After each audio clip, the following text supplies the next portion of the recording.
Maswerteng hapon po mga ka-STL. Narito na po ang resulta ng STL Batangas para sa araw na to, 2nd October 30, 2025, araw ng Huwebes. Naway ang mga natayan po mga numero kanina ay manalo nawa ngayong hapong ito, 4:30 PM. Kaya't kunin nyo na po ang inyong mga ticket. Narito na po ang resulta.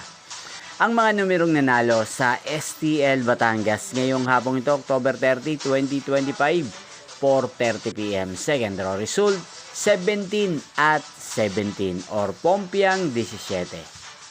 At ngayong hapong ito sa STL Batangas, atin pong i-shoutout si Ate Maylin ng Batangas na nanonood po sa channel na to. Shoutout po sa inyo Ate Maylin, sana po ay nasa maayos kayong kalagayan.